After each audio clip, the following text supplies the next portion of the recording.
Regular Show is all about two friends, Mordecai and Rigby, who somehow turn every little problem into a huge mess. But it's not just them. Every character in the show has something about them that makes things harder for everyone else. From being too angry to never stepping up, these flaws make life at the park a lot more complicated than it needs to be. In this video, we're going to be talking about one bad thing about every Regular Show character. But before we begin, make sure you're subscribed to our channel. Mordecai. Mordecai is a 23-year-old man who acts like he's still in middle school. And honestly, it's both relatable and kind of frustrating to watch. Everyone always talks about how Rigby is the irresponsible one. But let's be real here. Mordecai is supposed to be the mature friend, the voice of reason, the guy who came to be that he's not. And you know what? That's actually part of what makes him such an interesting character. Even if it drives me crazy sometimes. Don't get me wrong, I actually like Mordecai. He's funny, he's loyal to his friends, and he genuinely tries to do the right thing most of the time. But the thing that really gets me about him is that he knows better. Like, genuinely, he knows better.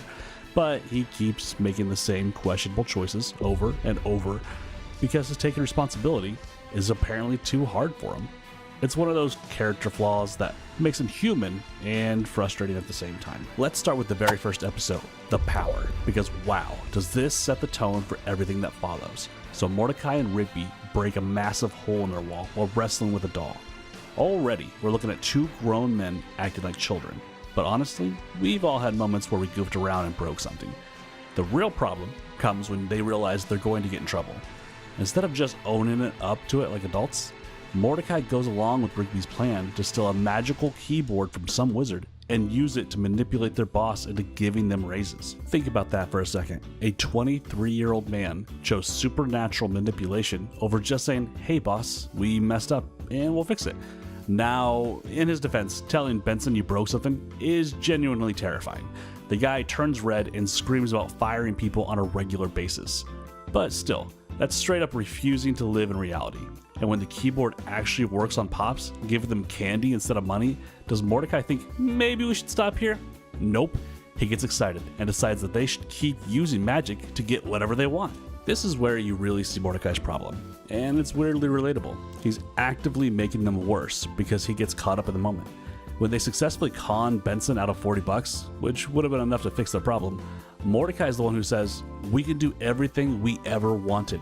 I mean, come on, who among us hasn't had access to something cool and immediately thought about all the amazing things that we could do with it instead of just solving our original problem? That decision directly leads to them accidentally sending Skips to the moon and nearly getting everyone killed by a giant monster. And you've got to give Mordecai some credit here. When he realizes they've sent Skips to the moon, he immediately wants to go rescue him. He doesn't try to abandon Skips or pretend it didn't happen. His heart is definitely in the right place, even if his decision-making process is questionable. But here's the kicker. After all of that chaos, and after nearly causing multiple deaths because he couldn't just take responsibility for a broken wall, what does Mordecai do? He covers the hole with a poster and high-fives Rigby like they just pulled off some genius plan. No lesson learned, no growth, no acknowledgement. That maybe using magic to avoid consequences was a terrible idea. It's kind of endearing in a way, like watching a kid who thinks that they're so clever for hiding their mess, but also pretty concerning when that kid is actually an adult. Fast forward to Meet Your Maker, and guess what? Mordecai is doing the exact same thing.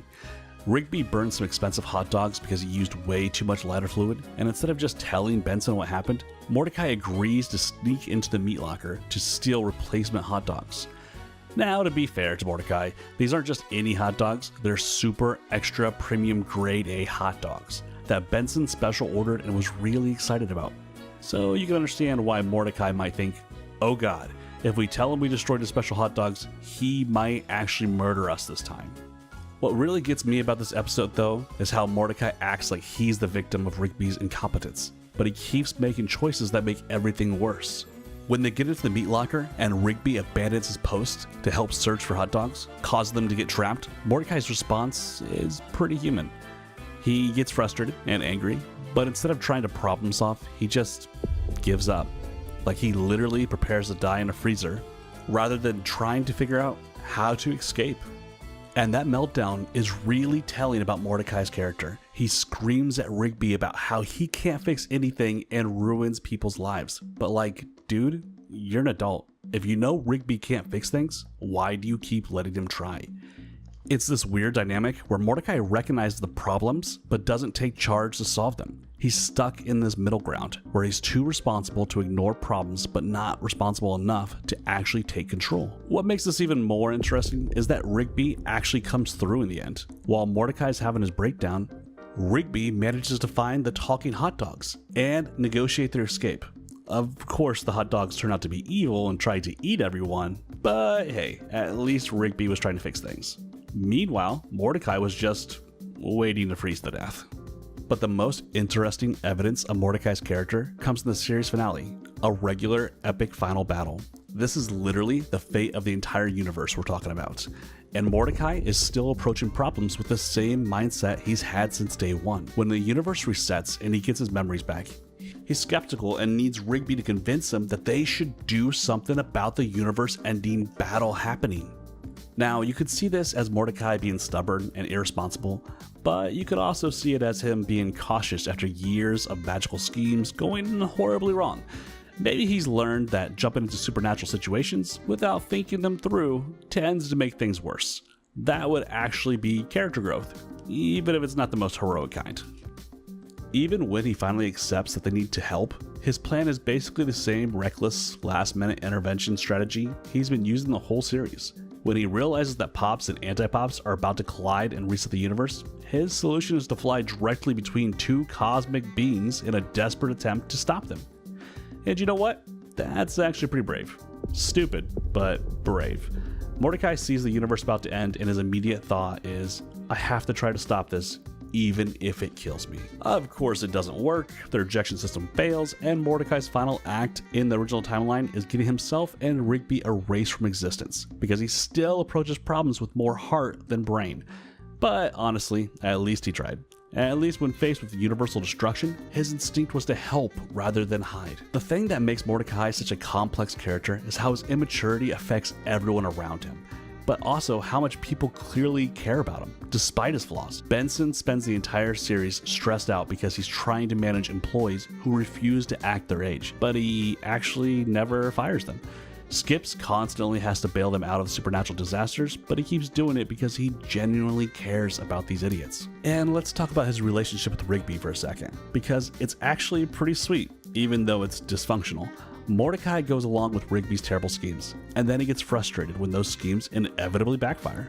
But he also consistently chooses to stick with Rigby instead of abandoning him when things get tough.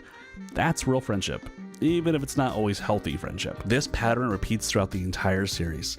Minor problem happens, Mordecai agrees to increasingly elaborate scheme to avoid dealing with it properly, scheme creates bigger problems, Mordecai gets angry but it doesn't abandon ship, and somehow they all survive to do it again next week. It's like watching someone touch a hot stove repeatedly and act surprised that it burns, but also being weirdly impressed that they keep getting back up. What's really fascinating is how Mordecai's flaws mirror a lot of real-world young adult struggles. The fear of confrontation with authority figures, the tendency to procrastinate on serious problems, the way small lies can snowball into bigger problems. These are all pretty universal experiences. Mordecai takes them to supernatural extremes, but the underlying issues are weirdly relatable. The most interesting part is that Mordecai clearly has the capacity to be better, and we see glimpses of it throughout the series. He consistently chooses the path of least resistance over the right path, immediate solutions over long-term responsibility, and comfortable lies over difficult truths. It's maddening because you can see the potential for growth, but also understandable because change is hard and scary. By the end of the series, after experiencing literal universal destruction as consequences of his approach to problems, Mordecai still hasn't fundamentally changed his personality, but the epilogue suggests that he does eventually get his life together. We see him as a successful artist with a wife and kids, suggesting that maybe he did learn to take responsibility, just slowly. Very slowly. It's actually a pretty realistic character arc when you think about it. People don't usually have dramatic personality transformations after single events. They gradually learn to be better versions of themselves over time, often while still struggling with the same basic flaws. Mordecai's journey from irresponsible park worker to successful adult artist isn't inspiring in a Hollywood movie way, but it's believable in a real human way. Maybe that's actually the most realistic thing about Mordecai's character. He stays fundamentally the same person while slowly learning to manage his flaws better. In a show full of supernatural chaos and cosmic battles, the most believable thing might be a 23-year-old man who takes way too long to learn that actions have consequences, but eventually gets there in the end. Mordecai struggles with responsibility, but Rigby takes laziness to a whole new level. Rigby's a walking disaster wrapped in raccoon fur, and his main problem is his deep laziness. He avoids responsibility at every turn, putting everyone in danger. When Mordecai gets criticized for being immature, at least he tries. Rigby, though, would rather risk everything than put in any effort. Don't get me wrong, Rigby can be hilarious and loyal when he wants to be. His laziness creates chaos, but it's oddly relatable and funny. He never learns from his mistakes because someone always bails him out, which is frustrating, but also endearing in a way. Let's start with the night owl, because this episode perfectly captures everything about Rigby's approach to life, both good and bad. So there's this radio contest where you have to be the last person standing on a billboard to win a vintage Dodge Challenger. Instead of just entering the contest normally and working hard to win, what does Rigby do? He immediately starts scheming about how to work together with Mordecai, Muscleman, and High Five Ghost to eliminate the competition through various tricks and pranks. Now, you might be thinking, okay, that's actually smart teamwork. And honestly, it kind of is. Rigby's not completely wrong here. Working together is more fun than competing against your friends, and his heart is in the right place. The plan works great until they're the final four, and then the Night Owl tells each of them that the others are planning to betray them. Instead of talking it out like adults or just walking away from the contest, Rigby immediately believes the lies and starts fighting with his friends. But to be fair, so does everyone else, including Mordecai. Here's where Rigby's laziness really shows though. When faced with conflict, his first instinct is always the path that requires the least amount of emotional work. Actually communicating and working through problems is hard, so Rigby would rather throw hands than have a difficult conversation. It's just easier to fight than to think things through. But here's the really wild part. While they're fighting, the Night Owl pumps liquid nitrogen into their tent and freezes them for literally thousands of years. When they finally wake up, it is the year 4224. What's Rigby's first instinct? To keep fighting about the stupid car, instead of processing the fact that they've been frozen for a millennia. Rigby literally starts screaming, "Get off the billboard, barf sack," the second he wakes up. Now, you could see this as Rigby being incredibly dense, but there's something almost admirable about his single-minded focus. Dude wakes up thousands of years in the future, and his first thought is still, I'm gonna win that car. That's dedication. Even if it's dedication to something completely pointless, it's like his brain just refuses to process anything too complicated or emotionally overwhelming.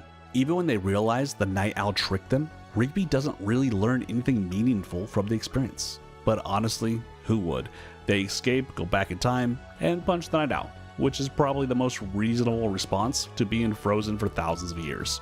Sure, there's no deep character growth, but sometimes punching the bad guy is enough. Then we get to Rigby's graduation day special, and this one really shows how Rigby's laziness affects his personal growth, but also how much he's actually capable of when he applies himself.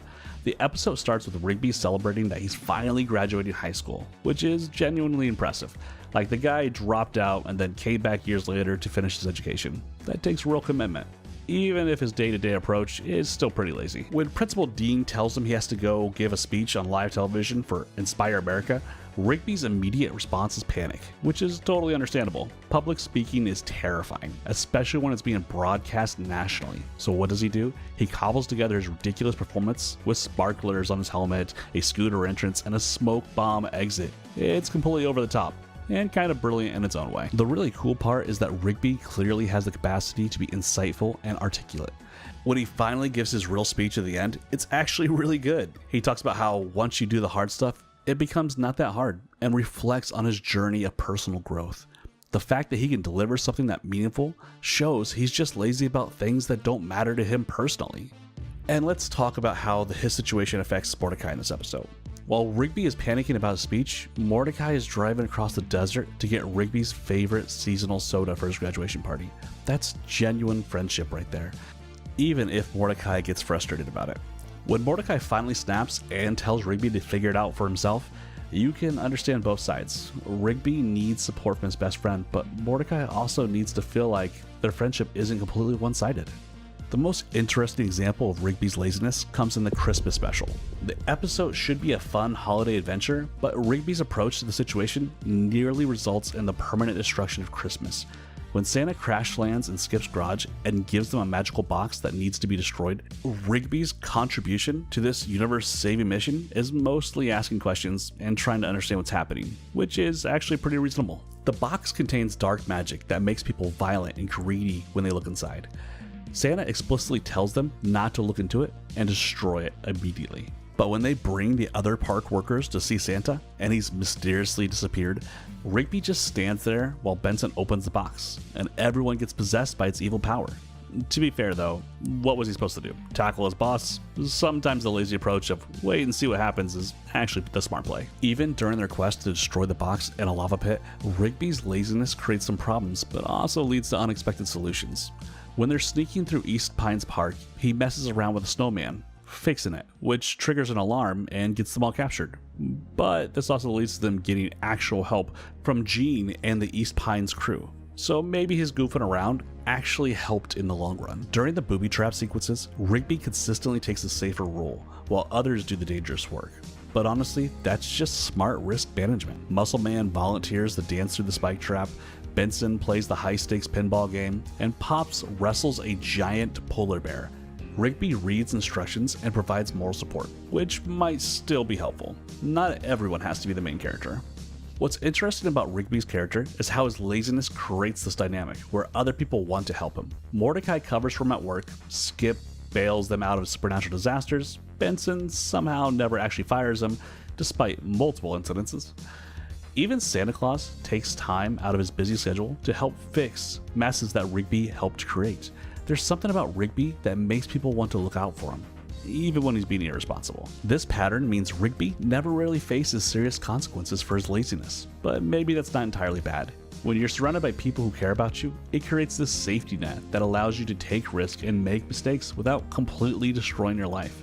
Sure, it doesn't encourage personal growth, but it does create some genuinely heartwarming moments of friendship and community. What makes Rigby's laziness particularly interesting is how it affects his relationships. His friendship with Mordecai has this dynamic where Mordecai does more of the practical work while Rigby provides entertainment and emotional support. When Mordecai expresses frustration about this in Rigby's graduation day special, Rigby seems genuinely surprised, like he doesn't realize how much his friend does for him. But once he understands, he actually tries to change, which shows he's not completely selfish.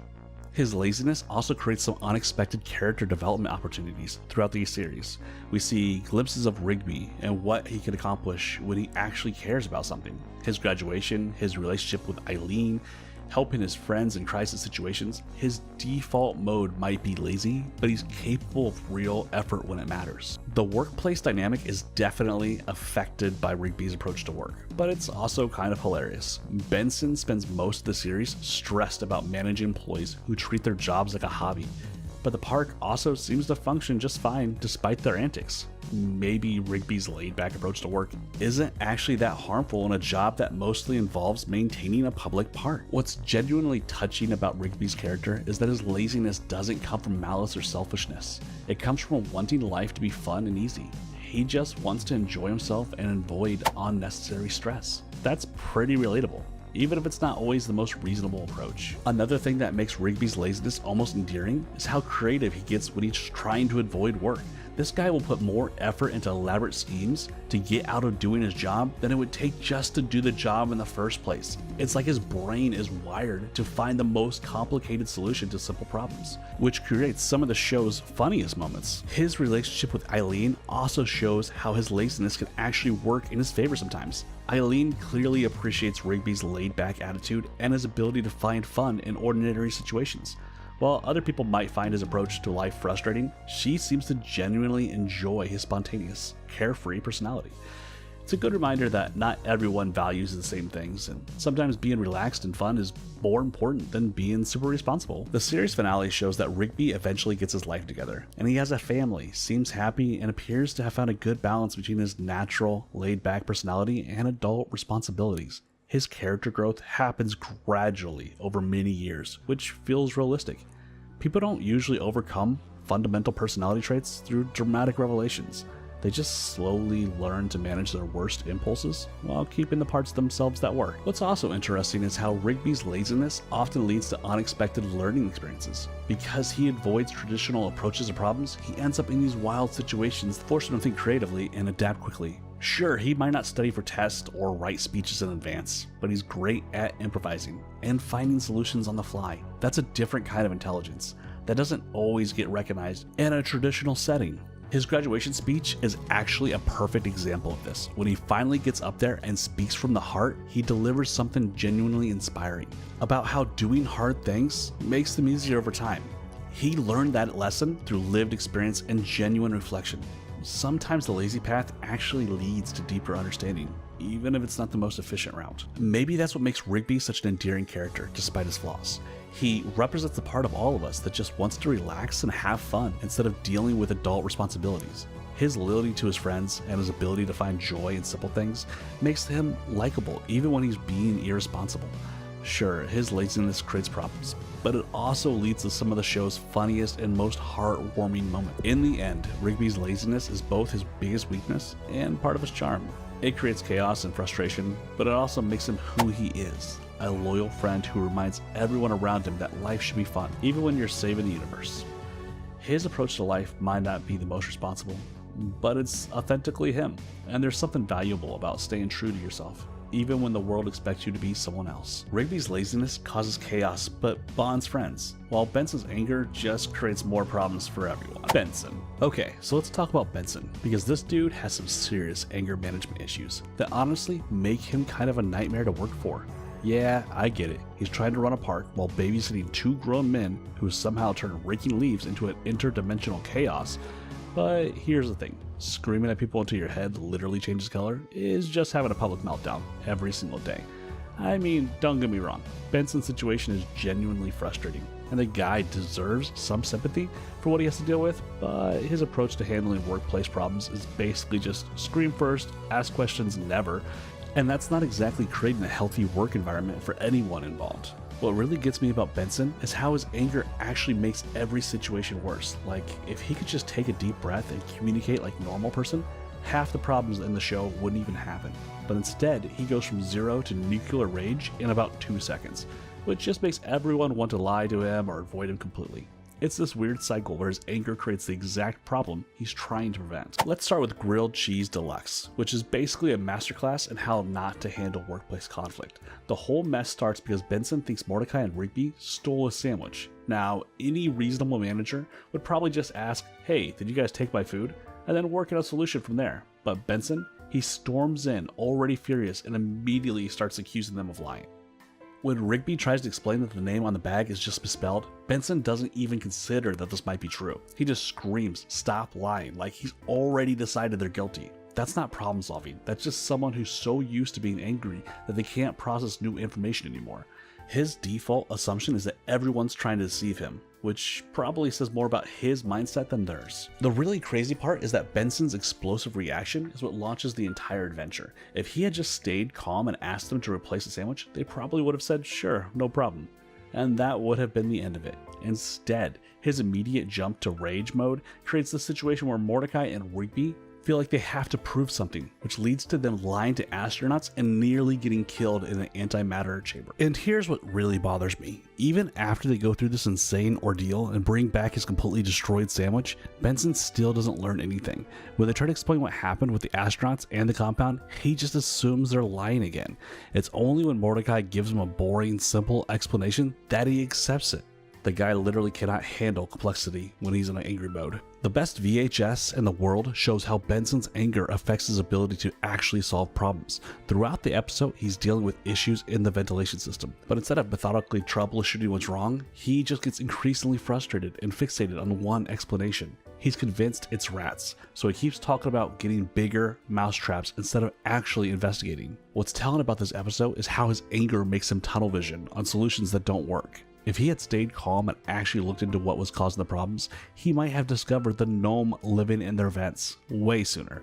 But his frustration has made him focused on being right about the rat theory, that he can't think creatively about other possibilities. This episode also shows Benson's validity affects everyone else's willingness to communicate with him. When Mordecai asks if he's seen their missing movie, Benson immediately snaps at them about his own problems. He's basically taking his stress out on the people who are just asking a simple question. That creates this atmosphere where nobody wants to bother him with anything, which means he stays out of the loop on important information. But the best burger in the world is where Benson's anger problem gets genuinely disturbing.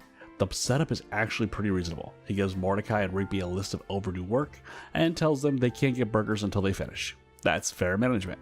The problem comes when he discovers they've been using holograms to trick him. Now obviously using holograms to fake work is not okay, and Benson has every right to be upset. But his response goes way beyond appropriate discipline. Instead of just punishing them or having a conversation about trust, he deliberately eats their once-in-a-century burgers right in front of them, purely out of spite. Think about how messed up that is. Benson takes this supposedly rare burger and eats them while making comments about how delicious they are and how sorry he is that Mordecai and Rigby can't have any. He's using his authority to emotionally hurt his employees instead of actually addressing why they felt that need to deceive him in the first place. What makes this even worse is that his vindictive behavior doesn't accomplish anything constructive. He doesn't explain why their deception was wrong, he doesn't set up better systems to prevent future issues, and he doesn't try to rebuild trust. He just inflicts emotional pain and walks away feeling satisfied. That's the behavior of someone whose anger has completely taken over their professional judgment. The most frustrating thing about Benson's anger is how it creates this toxic workplace dynamic where everyone's walking on eggshells. Mordecai and Rigby lie to him constantly, but honestly, when your boss's default response to problems is explosive rage, you're going to do whatever you can to avoid triggering that response. Their deception is also about trying to manage Benson's emotional instability.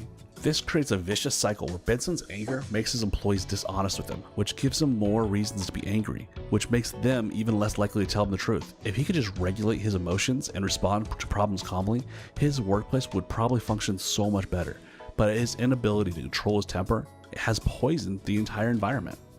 Benson's anger also affects everyone else at the park. Skips, Pops, Muscleman, and High Five Ghost all have to deal with his outbursts regularly. They've basically learned to accept that Benson is going to lose his mind periodically, and they adjust their behavior to avoid setting him off.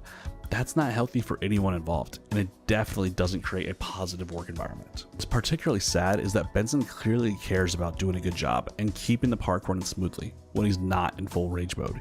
He can actually be pretty reasonable and even supportive, but his anger issues undermine all of his positive intentions. People don't remember him for his dedication or his moments of fairness. They remember him for his screaming and turning red over relatively small problems. His anger problems also prevent him from being an effective teacher or mentor. When employees make mistakes, instead of using those moments as learning opportunities, Benson just explodes at them. Mordecai and Rigby never actually improve their work habits because they're too busy trying to avoid getting yelled at, to focus on understanding what they should be doing differently. The workplace environment that Benson creates is genuinely stressful for everyone involved. Instead of being a place where people can learn from their mistakes and grow professionally, the park becomes a high-tension environment where everyone's main goal is just avoiding their manager's wrath. What makes Benson's character kind of tragic is that his anger seems to be getting worse over time rather than better. Early episodes show him as frustrated but still somewhat reasonable, but as the series progresses, his reactions become more extreme and his recovery time gets longer.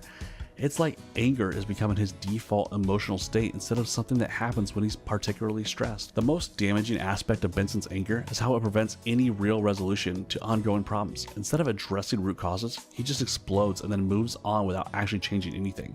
The same issue keeps happening because his rage-filled responses don't teach anyone anything constructive. They just create fear and resentment. Even when Benson is technically right about something, his anger makes it impossible for anyone to focus on the actual issue.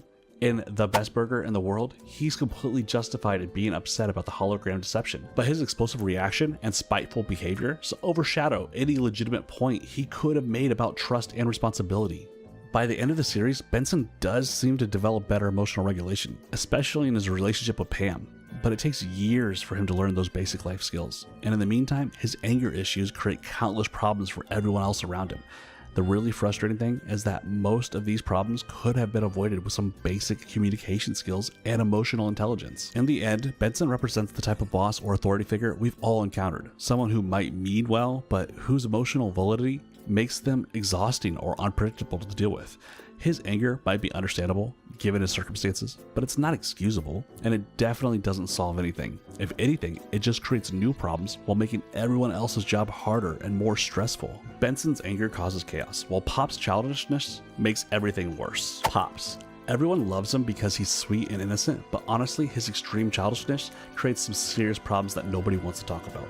Yeah, he's lovable, and his wonder about everything can be cute, but there's a point where being that clueless about reality becomes genuinely dangerous for everyone around you. Pops doesn't just miss social cues or fail to understand modern stuff, he consistently makes decisions based on a completely unrealistic view of the world that puts his friends and coworkers in actual danger. What really gets me about Pops is how his childish approach to serious situations forces everyone else to constantly babysit him.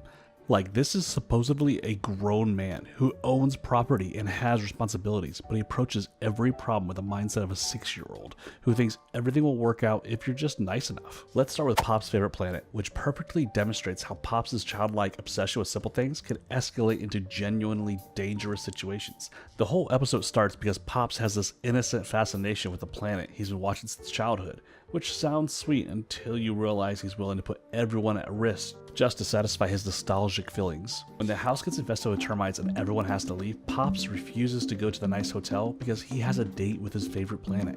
Now, any reasonable adult would understand that you can't just ignore safety protocols because you want to look at something in the sky. But Pops' childish attachment to this planet makes him completely dismiss the real danger of staying near a house being fumigated with toxic chemicals. What makes this worse is how his innocent view of things drag Mordecai and Rigby into danger, instead of accepting that sometimes you have to miss things for safety reasons. Pops convinces them to go camping so he can see his planet. His innocent enthusiasm makes it seem like it's a fun adventure, but he's basically asking them to risk exposure to harmful chemicals because he can't handle the disappointment of missing his celestial viewing party. Then, when you can't get the telescope working properly, Pops' childish impatience leads to the most dangerous part of the episode, when they're trapped by the plasma ball in the observatory. Pops gets so frustrated about missing his planet that he has a complete meltdown. Then he literally unleashes telekinetic powers that he apparently didn't know he had, which could have killed everyone in the room. The scary part is that Pops has no control over these powers when he gets upset. His childlike emotional control means that when he doesn't get what he wants, he becomes genuinely dangerous without even realizing it. That's not innocent or endearing. That's someone whose immaturity makes them a safety hazard to everyone around them. Don shows another side of Pops' problematic childishness. His complete inability to understand basic adult concepts like financial responsibility. The entire crisis in this episode happens because Pops tried to pay the park's taxes with lollipops instead of actual money. Think about how completely out of touch with reality you have to be to think that's acceptable. Pops' childish approach to finances nearly gets the entire park shut down and everyone fired. His inability to grasp basic adult responsibilities creates a crisis that requires everyone else to scramble to fix his mistake. And the worst part, he doesn't seem to understand why this is even a problem after it's explained to him. When Benson tells him, "You pay taxes with money, not lollipops," Pops just sadly says, "Oh," like he's disappointed that his fun idea didn't work out. He shows no recognition of the serious consequences his childish thinking created for everyone else. His innocent mindset makes him treat major financial obligations like a game, and when it backfires, he expects other people to clean up the mess. This episode also shows how Pops' innocence can be manipulated by people who understand his childlike nature. Throughout the entire episode, he's easily impressed by Don and goes along with whatever the adults around him suggest, without really understanding what's happening. His clueless approach to life makes him vulnerable to being used or misled, which puts additional pressure on his friends to protect him from his own poor judgment. The unicorns have got to go demonstrates the most problematic aspect of Pop's character. How his innocent view of the world makes him completely unable to recognize danger or inappropriate behavior. When Mordecai starts attracting unicorns with cologne, Pops' reaction to the smell is running away, squealing in horror because the smell bothers him. Now, you might think that this shows that Pops has good instincts about avoiding danger, but it's actually the opposite. Pops reacts to the cologne based purely on his immediate feelings without any understanding of what's actually happening or why it might be problematic. His childlike response to unpleasant things means he can't provide any useful information or guidance when weird stuff starts happening. Throughout the episode, as the unicorns create increasingly chaotic situations, Pops remains completely oblivious to the real problems they're causing. His innocent worldview can't process the idea that these magical creatures might not have good intentions. So he's useless when it comes to helping solve the crisis they create. This pattern shows up throughout the entire series. When supernatural or dangerous situations arise, Pops' childish thinking makes him completely unhelpful or actively counterproductive.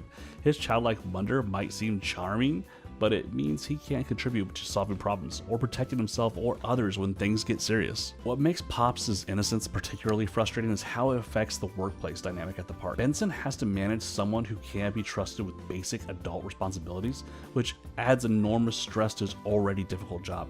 How do you give someone meaningful work when they might decide to pay important bills with candy? Pops' childlike approach to work also means that other employees have to constantly compensate for his limitations. When there's a crisis that requires adult problem-solving skills, Pops is essentially useless, which puts additional pressure on everyone else to handle situations they shouldn't have to deal with alone. His innocent enthusiasm can also derail important discussions or planning sessions.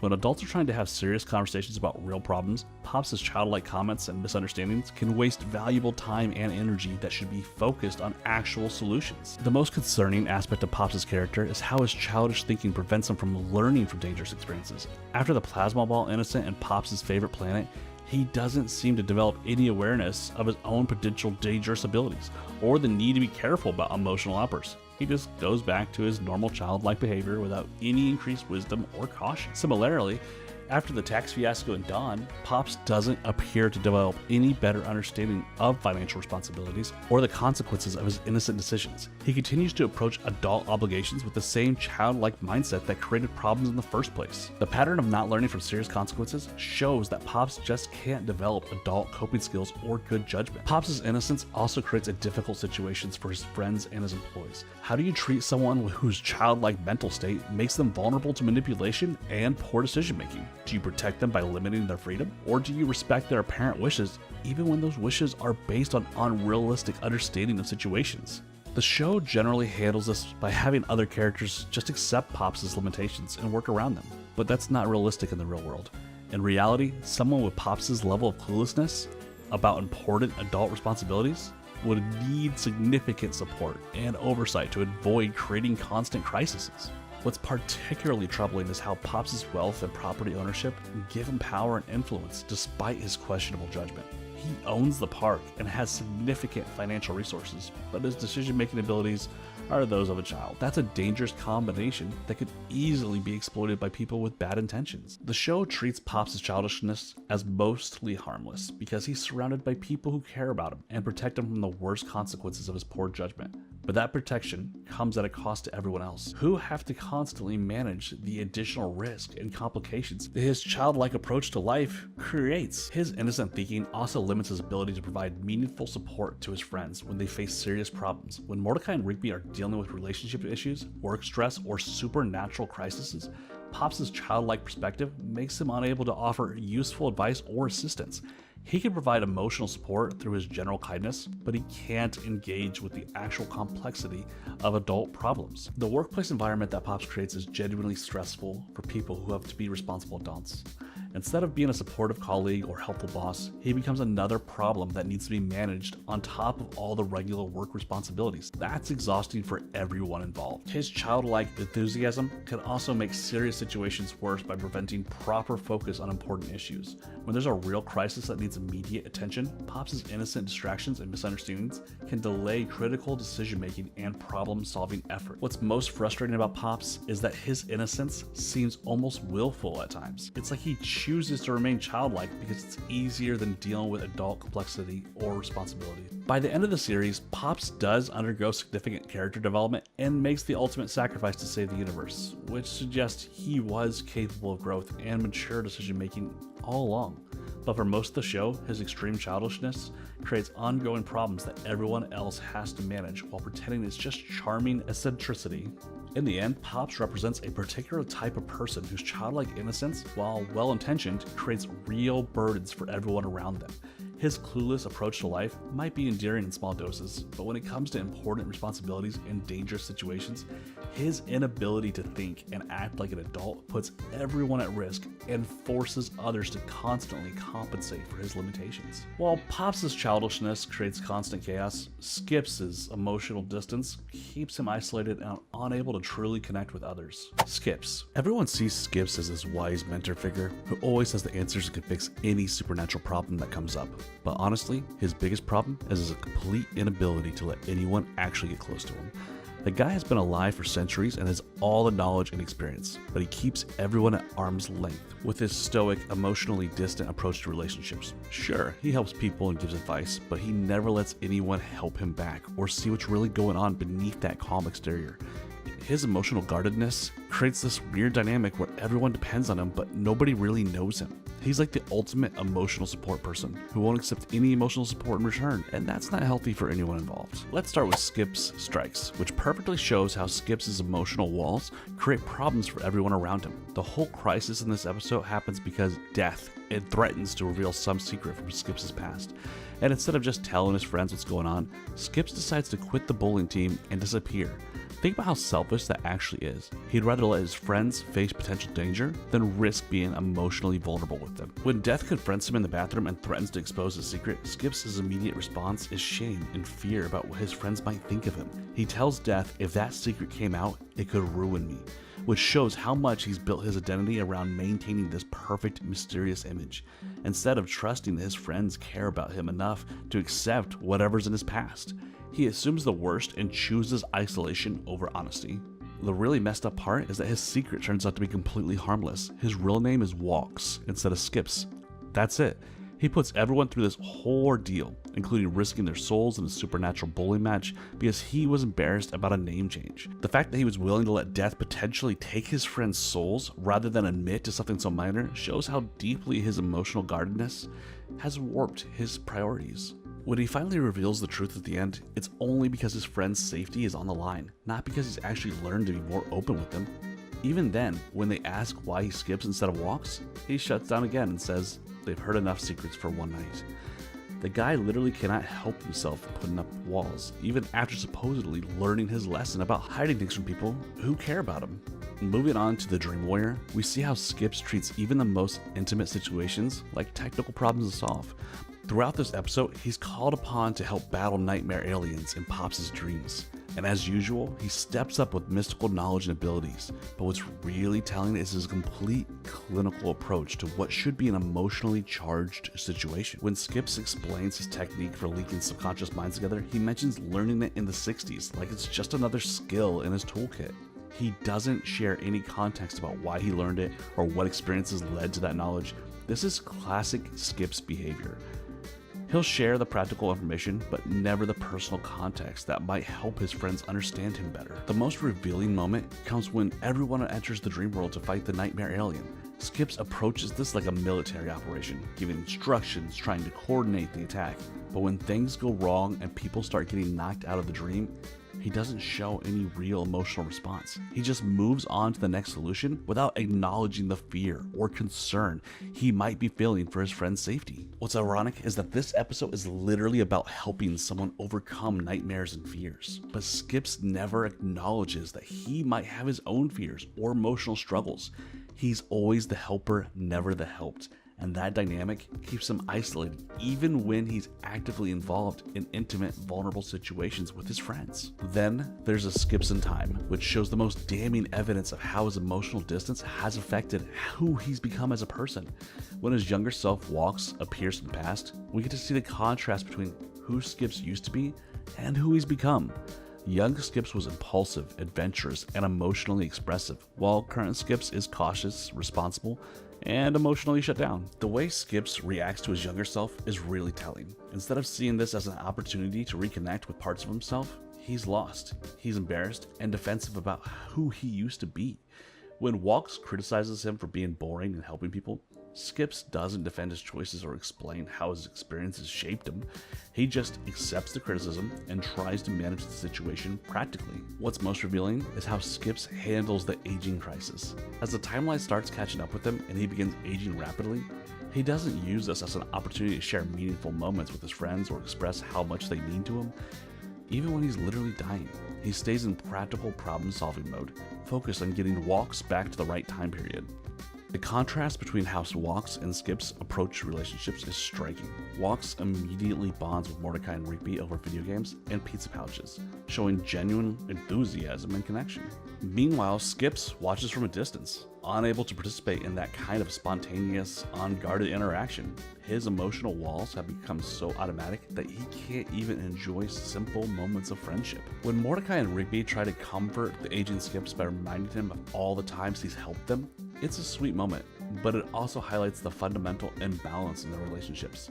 They show him as someone who saves them from the problems, not as a complete person with his own struggles and needs. That's partly Skips' fault for never letting them see his full humanity. The real problem with Skips' emotional guardedness is how it affects the group dynamic at the park, because he's positioned himself as the wise, unflappable problem solver. Everyone has learned to bring their issues to him without considering that he might need support in return.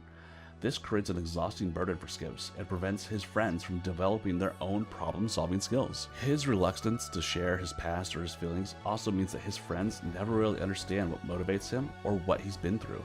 They know he's immortal and has mystical knowledge, but they don't know how he became the way he is and what it's costing him emotionally. That lack of understanding makes it harder for them to support him effectively when he does need help. What's particularly frustrating about this whole dynamic is how unnecessary it often seems. His friends have proven repeatedly that they care about him and accept his quirks and mysterious background. They've never judged him for his immortality or his strange knowledge, so his fear of rejection seems pretty unfounded.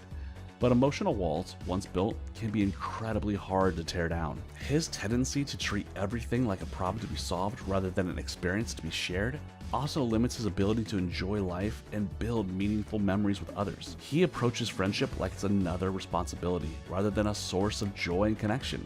That keeps him functioning, but prevents him from actually enjoying the relationships he has. The workplace dynamic also suffers because of Skips' emotional unavailability. While he's always willing to help solve practical problems, he doesn't contribute much to the social and emotional health of the group. He's not someone people go to for emotional support or personal advice, which means there's a whole dimension of teamwork and friendship that he's missing out on. His guardedness also prevents him from being a fully effective mentor to Mordecai and Rigby, and while he can teach them practical skills and help them out of supernatural jams, he can't model healthy emotional expression because he doesn't practice it himself. That's a missed opportunity to help them grow as people. The saddest part about Skips' character is that his emotional walls, which were probably originally meant to protect him from pain, have become the main source of his ongoing loneliness. He's so focused on avoiding vulnerability that he's cut himself off from the very connections that could make his long life meaningful. Throughout the series, we see glimpses of what Skips could be if he let his guard down. Moments of genuine warmth and connection, but these moments are rare because he immediately retreats back into his safe, distant persona whenever things get too real. It's like watching someone choose loneliness over and over again. By the end of the series, Skips maintains his friendships but never really learns to be more emotionally open. He continues being the reliable helper while keeping his inner life private. The consistency might be comforting, but it also means he's missed countless opportunities for deeper connection and growth. Skips represents the type of person whose strength masks a deep loneliness they're too scared to address. Protecting himself from pain, but also cutting himself off from joy. Skips hides who he really is, while Muscleman acts out to cover his own doubt. But before I tell you about Muscleman, make sure you're subscribed. Muscleman. Muscleman is that guy who just can't exist without being the center of attention. His biggest problem is his constant, desperate need for everyone to notice and validate him. This drives almost everything he does, and it makes life harder for everyone around him, including himself. The thing about Muscleman is that underneath all of that you-know-who-else jokes and flexing, there's this deep insecurity that he can never quite shake. He's always performing, always trying to prove he matters, and it's exhausting for everyone involved. But it also makes him weirdly relatable because we've all known someone like this. The clearest example of Muscleman's attention seeking comes in Musclewoman, where his entire world falls apart when his girlfriend Starla dumps him. Instead of dealing with his emotions like a normal person, Muscleman turns his breakup into this massive drama that affects everyone around him. When we first see him after the breakup, he's sitting in the shower fully naked, crying and refusing to come out. But even in his most vulnerable moment, he can't just be sad quietly. He has to make it everyone else's problem. He stops doing his work, which forces Mordecai and Rigby to pick up the slack, and he turns his depression into this big performance where everyone has to acknowledge his pain and try to fix it for him. The whole episode becomes about getting Muscleman back together with Starla, not because anyone particularly cares about the relationship, but because his emotional breakdowns is making life miserable for everyone else. That's classic Muscleman. Even his genuine suffering has to become a group project where he's the center of the attention. What's even more revealing is how he talks about his feelings in this episode. When he finally opens up to Starla at the end, he says he's been upset because when I look at you, I think of someone I know, someone who's fragile and vulnerable deep down, someone who has feelings. That someone is me.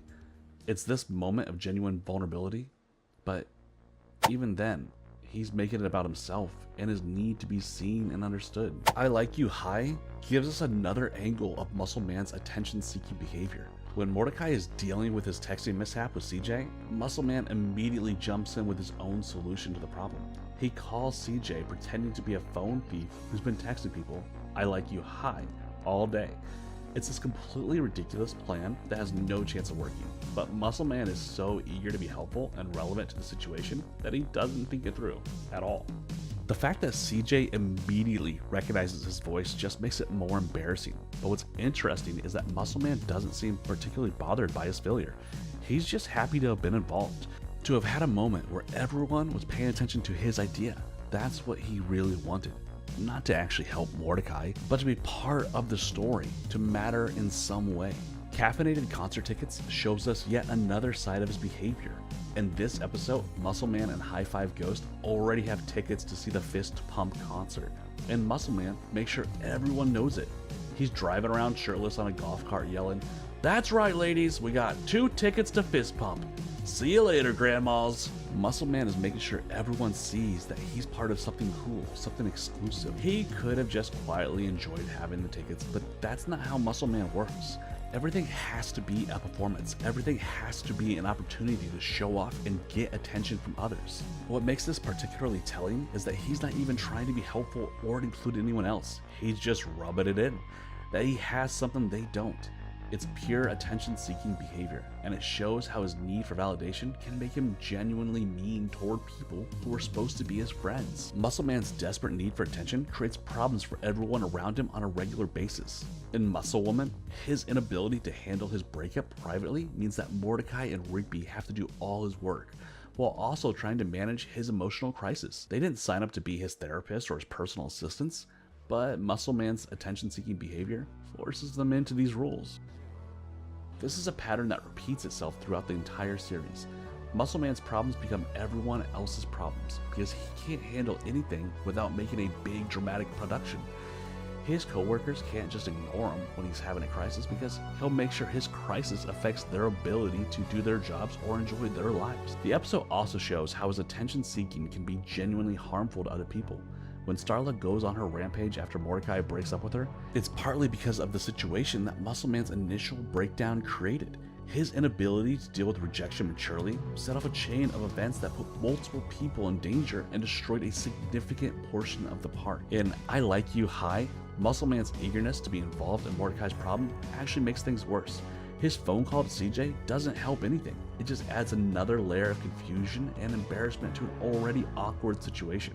But Muscleman doesn't seem to consider whether his help is actually wanted or useful. He just sees an opportunity to be relevant and jumps on it.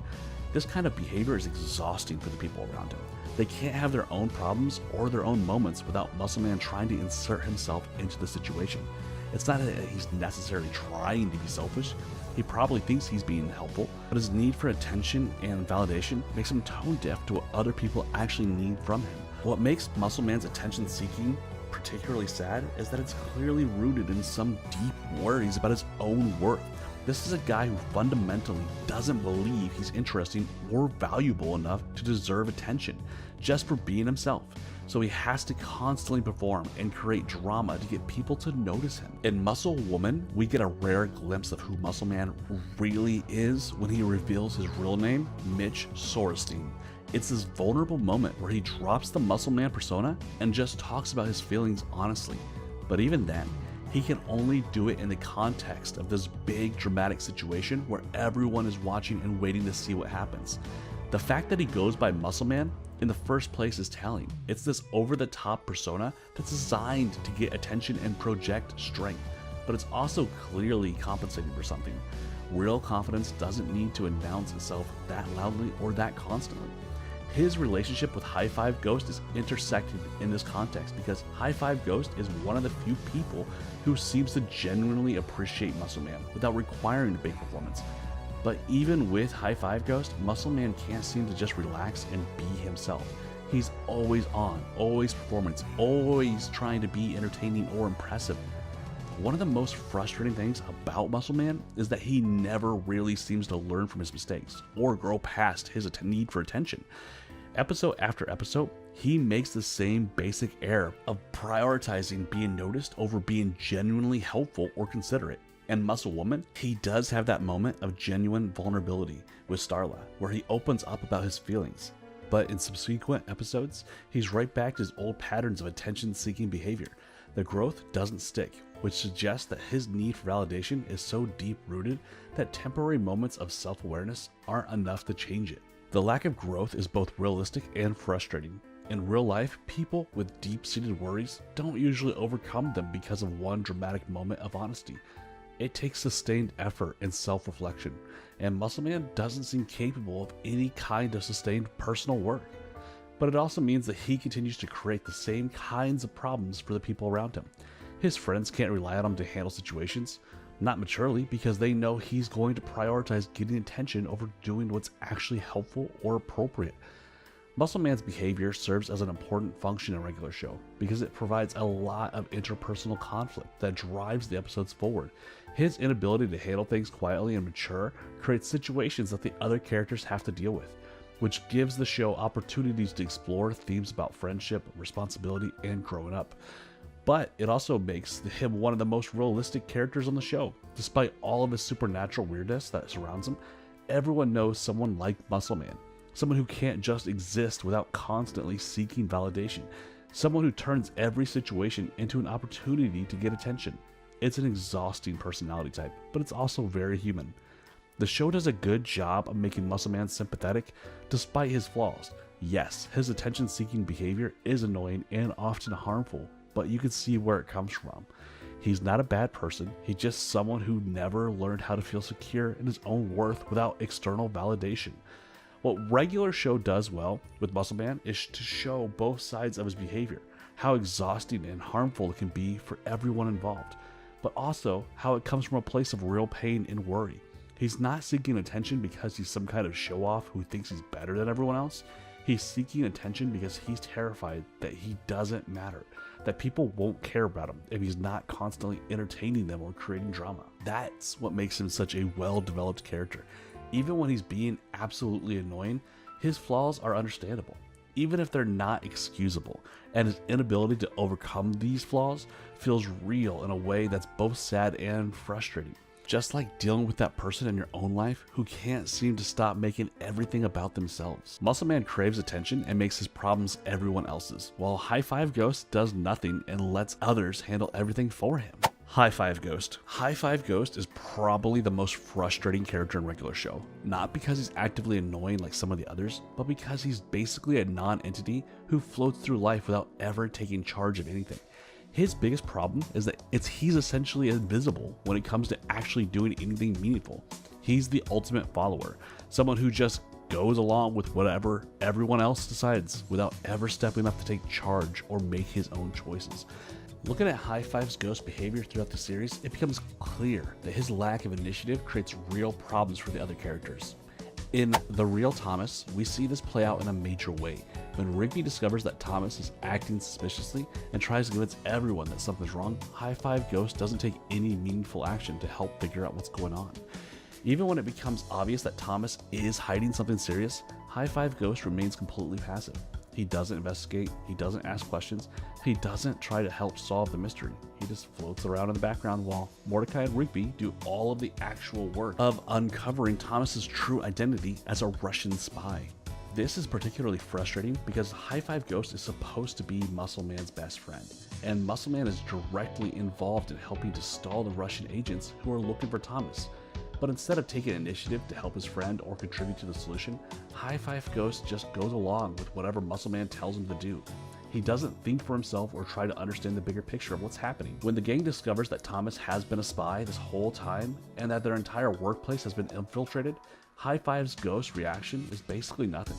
He doesn't seem particularly shocked, he doesn't ask important questions about what this means for their safety, and he doesn't suggest any plans for how to deal with the situation. He just accepts it and waits for other people to tell him what to do next. This pattern continues throughout the episode as the situation becomes more and more dangerous. When they're taken hostage and the park starts flying towards Russia, High Five Ghost doesn't try to escape or come up with solutions. He just floats there passively while other people try to figure out how to save everyone. Even when Muscleman takes action to rescue the group, High Five Ghost is just following along rather than actively participating in the rescue. A regular epic final battle shows the same problematic behavior on an even larger scale. This is literally the end of the universe we're talking about, the most important moment in the entire series, and High Five Ghost still can't manage to make any meaningful initiative. Throughout the three-part finale, while everyone else is actively participating in planning the battle against anti-pops, coming up with strategies, and taking leadership roles, High Five Ghost remains completely passive. He doesn't contribute ideas for how to defeat anti-pops, he doesn't take charge of any aspect of battle preparation, and he doesn't even seem particularly invested in the outcome. During the actual battle, High Five's Ghost lack of initiative becomes even more obvious. While Mordecai and Rigby are flying spaceships and making tactical decisions, while Benson is coordinating the ground forces, while even characters like Eileen are taking active roles in the fight, High Five Ghost is just kind of there. He participates when specifically told what to do, but he never takes the lead on anything or suggests any new approach to the problem. The most telling moment comes when he and Muscleman are riding on the Guardian of Lollyland's shoulders during the battle. Even in this elevated position where they could potentially make a real difference in the fight, High Five Ghost doesn't take initiative to help direct the Guardian's actions or suggest strategic moves. He just goes along with whatever Muscleman wants to do. When Anti-Pops transforms into his Titan form and starts erasing people from existence, High Five's Ghost's final moments perfectly show what his entire character is about. He doesn't try to come up with a plan to escape, he doesn't seem to attempt to fight back, and he doesn't take any kind of leadership role in facing this ultimate threat.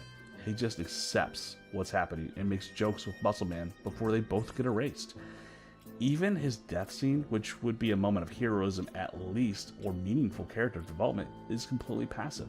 He doesn't sacrifice himself for a greater cause or make a brave last stand. He just gets caught in Anti-Pop's erasing beam because he wasn't taking enough initiative to get out of the way or find a solution. We also see this pattern in Excellent. Though High Five Ghost isn't the main focus of that episode, when Rigby ends up in a coma from his allergic reaction to eggs, and Mordecai is desperately trying to win the trucker hat by completing the eating challenge, High Five Ghost is just kind of there. He doesn't offer to help Mordecai train, he doesn't suggest alternative solutions, and he doesn't take any active role in supporting his friend through this crisis. During the big restaurant fight scene where everyone is battling the staff to protect Mordecai while he finishes the challenge, High Five Ghost participates, but only because everyone else is doing it. He doesn't come up with any clever tactics or take leadership in coordinating the defense. He just follows along with whatever plan other people have already set in motion. The impact of High Five Ghost's passivity on the other characters is significant and often frustrating. Muscleman, who is supposed to be his best friend, constantly has to carry the weight of his friendship because High Five Ghost never takes initiative to plan activities, solve problems, or even just make decisions about what they should do together. This creates an unbalanced dynamic where Muscleman is always the one coming up with ideas, making plans, dealing with the consequences, while High Five Ghost just floats along for the ride. It's not a partnership, it's Muscleman dragging High Five Ghost through life, while High Five Ghost contributes basically nothing except occasional agreement and mild encouragement. The same pattern happens with the larger group. Whenever the park crew faces a crisis, High Five Ghost immediately defaults to waiting for someone else to take charge and tell him what to do. This means that characters like Mordecai, Rigby, and Benson have to not only deal with the actual problem they're facing, but also have to figure out what role High Five Ghost should play and give him specific direction. In high-stress situations, this kind of passivity can be genuinely dangerous. When you're facing supernatural threats or life-or-death scenarios, you need everyone to be thinking actively and contributing ideas. Having someone who just waits to be told what to do creates a weak link in the group's ability to respond effectively to threats. High Five Ghost's lack of initiative also means he never really grows or develops as a character. Throughout the entire series, he remains basically the same passive person he is when we first meet him. While other characters learn from their experiences, face their flaws, or develop new skills or perspectives, High Five Ghost just continues floating through life without any real personal growth. This is particularly obvious when you compare him to Muscleman, who despite his many flaws, at least shows character development over the course of the series. Muscleman learns to be more vulnerable. He grows in his relationship with Starla, and he occasionally shows real leadership when it matters. High Five Ghost, on the other hand, ends the series exactly the same as he started it, a passive follower who waits for other people to make decisions and tell him what to do. Even in the epilogue, where we see what everyone's doing 25 years later, High Five Ghost's future is entirely defined by following Celia around as a DJ, rather than pursuing his own independent goals or interests. What makes High Five Ghost's passivity particularly a problem is that it's often disguised as being chill or easygoing. The show sometimes presents his lack of initiative as a positive trait. He's not causing drama, he's not creating problems, he's just going with the flow. But this misses the real issue, which is that his refusal to take initiative often makes situations worse and puts additional burden on the people around him. There's a difference between being flexible and accommodating and being completely passive to the point where you're not contributing anything meaningful to your relationships or your community. High Five Ghost consistently falls into the later category, and it becomes fundamentally unreliable as a friend and a teammate. The show also seems to give High Five Ghost a pass on his passivity because he's generally well-meaning and doesn't actively cause trouble like some of the other characters do. But good intentions aren't enough when you're constantly forcing other people to carry the weight of making decisions and taking action. Being passive might not be as obviously harmful as being selfish or attention-seeking, but it's still a significant character flaw that negatively impacts everyone around him. High Five Ghost's lack of initiative represents a particular kind of selfishness that's often overlooked. The selfishness or refusing to take responsibility or put in the mental effort required to be active participant in your own life and relationships. It's easier to just float along and let other people make the hard choices, but it's not fair to the people who have to pick up the slack. In the context of a regular show where characters regularly face bizarre and dangerous situations that require quick thinking or collaborative problem solving, High Five Ghost's passivity becomes a real liability. The other characters can't afford to have someone who just waits around for instructions when they're dealing with universe-ending threats or supernatural emergencies. His behavior during major crises shows how his passivity is a genuine problem that makes life harder for everyone around him. When your friend is in a coma, when your workplace has been infiltrated by foreign spies, or when the universe is about to end, going with the flow isn't an acceptable response. These situations require active engagement and creative problem solving, things that High Five Ghost consistently fails to provide. The most frustrating thing about High Five Ghost is that he's not a bad person, he's not malicious or cruel or deliberately harmful, but his complete inability to step up and take charge when it matters makes him one of the least valuable members of the park crew. Despite being generally likable on a surface level, he's that friend who's nice enough to hang out with, but completely useless in any situation that requires actual effort or leadership. High Five Ghost represents the problem of people who think that being passive and non-confrontational automatically makes them good friends or good people. But friendship and teamwork require more than just not causing problems. They require actively contributing to solutions, taking initiative when necessary, and sharing the burden of making difficult decisions. Throughout regular show's 8 seasons, High Five Ghost never learns this lesson. He continues to float through life expecting other people to handle all the hard parts while he just goes along for the ride. And while this might work for fine, low-stakes social situations, it becomes a real problem when you're part of a group that regularly faces life or death scenarios. The tragedy of High Five Ghost is that he probably could be a much more interesting and useful character if he would just start making his own decisions and taking responsibility for his own actions. But he never does, which makes him a constant reminder of wasted potential and missed opportunities throughout the entire series. If you guys enjoyed our video, then make sure to subscribe, and I'll see you in the next one.